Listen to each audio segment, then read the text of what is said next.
मैं गौरव जोशी श्रीमती मोहरी देवी Tapadia girls college Jaswantgarh के इस यूट्यूब चैनल पर आपका स्वागत करता हूं। हम पढ़ रहे हैं व्यवसाय एवं पेशे से आय। व्यवसाय एवं पेशे से आय में हम पढ़ रहे हैं व्ययों के संबंध में छूट। तो व्यवसाय की आय कमाने के लिए जो भी खर्चे किए जाते हैं उन खर्चों की छूट, उन खर्चों की कटौती व्यवसाय की आय में से प्रदान की जाती है और फिर जो शुद्ध आय बचती है वो आय जो है व्यवसाय की क्रय योग्य आय कहलाती है। तो व्ययों के संबंध में छूट को हमने सुविधा के लिए 4 श्रेणियों में बांटा है। पहला है स्पष्ट स्वीकृत व्यय, दूसरा है परिस्थिति अनुसार या प्रकृति के अनुसार स्वीकृत अस्वीकृत व्यय, तीसरा है व्ययों की सशर्त कटौती और चौथा है अस्वीकृत व्यय। तो इनमें से हम स्पष्ट स्वीकृत व्यय और प्रकृति के अनुसार स्वीकृत और अस्वीकृत व्यय हम पढ़ चुके हैं। आज हम बात करेंगे व्यावसायिक हानियों एवं पूंजीगत व्ययों की कटौती। सामान्यतः व्यवसाय की आय में से जो आयगत व्यय होते हैं उन्हीं की कटौती प्रदान की जाती है। लेकिन अगर किसी प्रकार की व्यावसायिक हानि हुई है या फिर कोई पूंजीगत व्यय किए गए हैं, पूंजीगत व्यय से हमारा तात्पर्य है संपत्ति खरीदने के लिए कोई व्यय किया गया है या कोई जो है बड़ा खर्चा किया गया है, तो उन खर्चों की कटौती गत वर्ष में नहीं प्रदान की जाती। उन खर्चों के संबंध में 100% कटौती नहीं प्रदान की जाती, बल्कि इन खर्चों की कटौती किस्तों में प्रदान की जाती है। जैसे अगर कोई मशीन खरीदी गई है तो उस मशीन की संपूर्ण राशि की कटौती गत वर्ष में नहीं दी जाती। इस मशीन पर प्रत्येक वर्ष ह्रास लगाया जाता है, डेप्रिसिएशन लगाया जाता है और ह्रास के संबंध में जो है इस व्यय की कटौती प्रदान की जाती है।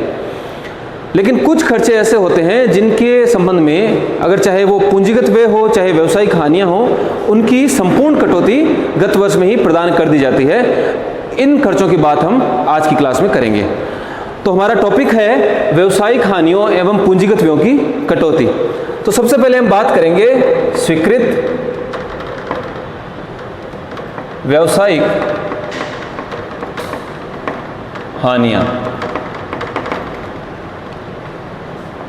तो सामान्यतः अगर व्यावसायिक हानि होती है, व्यवसाय में किसी प्रकार की हानि होती है, तो उस हानि के संबंध में गत वर्ष में संपूर्ण कटौती प्रदान नहीं की जाती है। लेकिन कुछ स्थितियां ऐसी हैं, कुछ व्यावसायिक हानियां ऐसी हैं जिनकी कटौती गत वर्ष में प्रदान कर दी जाती है।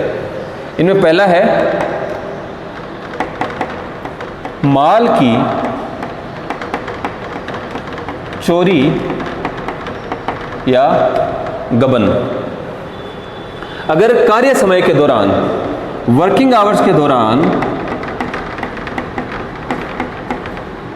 अगर कार्य समय के दौरान माल की चोरी हो जाती है तो ये जो माल की चोरी है वो व्यावसायिक हानि मानी जाती है। लेकिन इस प्रकार की व्यावसायिक हानि की कटौती आयगत व्यय के रूप में जो है संपूर्ण कटौती गत वर्ष में प्रदान कर दी जाती है। दूसरा है माल की हानि। अगर व्यवसाय में जो बिक्री के लिए जो माल रखा है उसकी हानि किसी प्राकृतिक आपदा से, भूकंप, बाढ़, आग आदि से या चूहे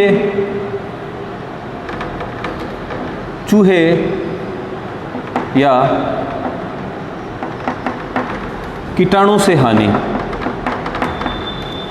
तो जो माल व्यवसाय में रखा है बेचने के लिए, पुनः विक्रय के लिए, उस माल की अगर प्राकृतिक आपदा की वजह से या फिर किसी प्रकार के कीटों से, चूहों के काटने से आदि से अगर माल की हानि हो जाती है तो ऐसी व्यावसायिक हानि को की गत वर्ष में जो है संपूर्ण कटौती व्यवसाय की आय में से प्रदान कर दी जाती है। तीसरा है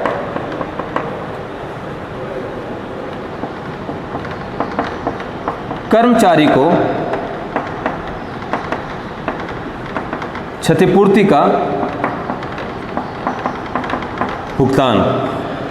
अगर किसी कर्मचारी को नौकरी से हटाया जाता है और नौकरी से हटाया जाना व्यवसाय के हित में हो, तो अगर कर्मचारी को नौकरी से हटाया जाता है और उसको नौकरी से हटाए जाने के बदले अगर उसी को कोई क्षतिपूर्ति की राशि प्रदान की जाती है तो ऐसी क्षतिपूर्ति की राशि व्यवसाय के लिए व्यावसायिक हानि मानी जाती है।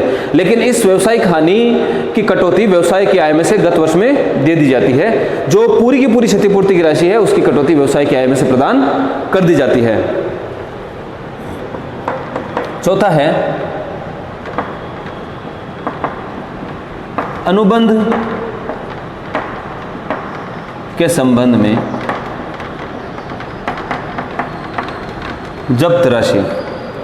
अगर करदाता ने किसी पक्षकार के साथ कोई अनुबंध किया हो और उस अनुबंध के संबंध में अगर अग्रिम राशि जमा करा दी हो, लेकिन उसने अनुबंध की पूर्ति नहीं की और अनुबंध की पूर्ति नहीं करने के कारण उसकी जो अग्रिम जमा राशि थी वो जब्त कर ली गई है, तो उस जब्त राशि को, जो कि व्यावसायिक हानि है, उस जब्त राशि को आयगत व्यय मानकर जो गत वर्ष की आय में से कटौती प्रदान कर दी जाएगी।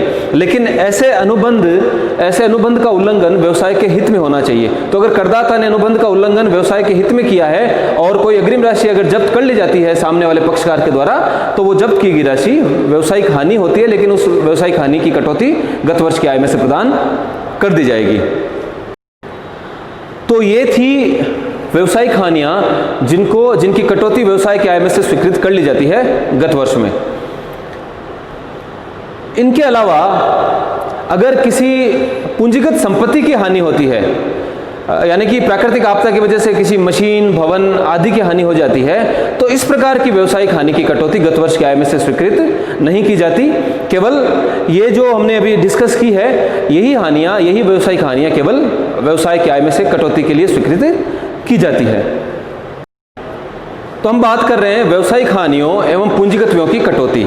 तो सामान्यतः व्यवसायिक हानियों की और पूंजीगत व्ययों की कटौती गत वर्ष में प्रदान नहीं की जाती है। इन व्ययों के संबंध में संपूर्ण कटौती प्रदान नहीं की जाती है, बल्कि जैसे अगर कोई पूंजीगत व्यय है तो उसकी कटौती जो है किस्तों में प्रदान की जाती है। उदाहरण के लिए अगर कोई मशीन खरीदी गई है तो उस मशीन के संबंध में ह्रास की कटौती स्वीकार की जाती है। इस प्रकार से उस मशीन की जो लागत है उसको कुछ वर्षों तक उसकी कटौती ह्रास के रूप में किस्तों में प्रदान की जाती है। तो हमने व्यवसायिक हानियों की बात कर ली, तो कुछ व्यवसायिक हानियां ऐसी हैं जिनकी कटौती आयगत व्यय के रूप में प्रदान की जाती है। इसी प्रकार कुछ पूंजीगत व्यय ऐसे हैं जिनकी कटौती भी आयगत व्यय के रूप में स्वीकार की जाती है। और ये जो पूंजीगत व्यय हैं, ये पूंजीगत व्यय कहीं भी जो आयकर अधिनियम में नहीं लिखे हुए हैं, कहीं भी इनके संबंध में कोई नियम नहीं है, लेकिन ये पूंजीगत व्यय न्यायालय के निर्णयों के अनुसार या बोर्ड के निर्देशानुसार ये जो व्यय हैं, पूंजीगत व्यय हैं, ये आयगत व्यय के रूप में स्वीकृत किए जाते हैं। तो ये व्यय कौन कौन से हैं? तो पहला है बंद व्यवसाय को पुनः चालू करने के व्यय। अगर कोई व्यवसाय बंद पड़ा है और उसको दोबारा स्टार्ट किया जाता है, कोई रुग्ण इकाई है और उसको पुनः चालू किया जाता है, तो जो पुनः उसको चालू करने के संबंध में जो खर्चे किए गए हैं वे खर्चे पूंजीगत व्यय होते हैं। लेकिन इन पूंजीगत व्ययों की कटौती, इन पूंजीगत व्ययों के संबंध में संपूर्ण कटौती व्यवसाय की गत वर्ष की आय में से प्रदान कर दी जाती है, आयगत व्यय के रूप में कटौती प्रदान कर दी जाती है। टेक्नीशियन से प्लांट को सुधारने के लिए सलाह के व्यय। अगर किसी टेक्नीशियन से अगर प्लांट में कुछ इंप्रूवमेंट करना है, उसके संबंध में अगर कंसल्टेशन फीस चुकाई जाती है, तो ऐसी कंसल्टेशन फीस की जो कटौती है वो व्यवसाय की आय में से प्रदान कर दी जाती है। कोल्ड स्टोरेज का ट्रांसफार्मर बदलने के व्यय। अगर कोल्ड स्टोरेज में कोई ट्रांसफार्मर लगा है, उसको बदलने के जो खर्चे हैं वो पूंजीगत व्यय कहलाते हैं, लेकिन इन खर्चों के संबंध में कटौती व्यवसाय की आय में से आयगत व्यय के रूप में प्रदान कर दी जाती है। तो ये सारे खर्चे, इनके संबंध में कोई नियम नहीं बने हुए हैं। सारे खर्चे जो भी हम यहाँ पे बात करेंगे वो खर्चे या तो न्यायालय के कोई डिसीजन के अकॉर्डिंग यहाँ पर सम्मिलित किए गए हैं आयकर कानून में, या फिर बोर्ड, जो केंद्रीय प्रत्यक्ष कर बोर्ड है, उसके निर्देशानुसार इन खर्चों की कटौती स्वीकार की जाती है। चौथा है बिजली के पुराने तारों, ट्यूबलाइट्स, बल्ब आदि बदलने के व्यय। जनरली क्या होता है, अगर कोई भवन में ट्यूबलाइट, बल्ब लगाया जाता है तो उसकी जो भी लागत है वो लागत भवन की लागत में सम्मिलित कर ली जाती है। लेकिन जब बाद में जो खराब हो चुकी ट्यूबलाइट या बल्ब है या फिर बिजली के तार है, उनको बदलने के जो खर्चे किए जाते हैं वो खर्चे पूंजीगत व्यय होते हैं, लेकिन इन पूंजीगत व्ययों की कटौती आयगत व्यय के रूप में स्वीकृत कर ली जाती है। फैक्ट्री बिल्डिंग के चारों तरफ बाड़ लगाने के व्यय। फैक्ट्री की जो बिल्डिंग है, उस बिल्डिंग के चारों तरफ अगर कोई तारबंदी की जाती है, कोई दीवार बनाई जाती है, कोई बाड़ लगाई जाती है, तो ऐसे खर्चे जो हैं उनकी कटौती भी आयगत व्यय के रूप में जो व्यवसाय की आय में से स्वीकृत कर दी जाती है। तो क्या होता है कि जो बड़ी बड़ी कंपनियां हैं, वो कंपनियां कहीं सार्वजनिक स्थल पे, उदाहरण के लिए किसी चौराहे पे कोई पार्क का निर्माण कर देती है या फिर कोई फव्वारा लगा देती है। इस प्रकार से उस कंपनी का विज्ञापन भी हो जाता है।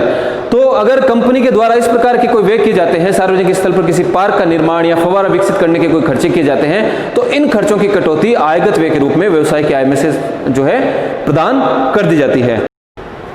अगला है कार के पेट्रोल इंजन को डीजल इंजन में बदलने के व्यय। तो अगर कार है जिसको पेट्रोल से चलाया जाता है, पेट्रोल का इंजन है, उस पेट्रोल के इंजन को डीजल के इंजन में बदल लिया जाता है, तो इस प्रकार के जो खर्चे हैं वो भी आयगत व्यय के रूप में उन खर्चों की संपूर्ण कटौती गत वर्ष में प्रदान कर दी जाती है। आज की क्लास में हमने देखा कि कौन कौन सी व्यावसायिक हानियां हैं जिनकी कटौती आयगत व्यय के रूप में स्वीकृत की जाती है, और ऐसे कौन से पूंजीगत व्यय हैं जिनकी कटौती भी आयगत व्यय के रूप में स्वीकृत कर ली जाती है। तो आज के लिए इतना ही। इस वीडियो को लाइक कीजिए, शेयर कीजिए, हमारे YouTube चैनल को सब्सक्राइब कीजिए। धन्यवाद।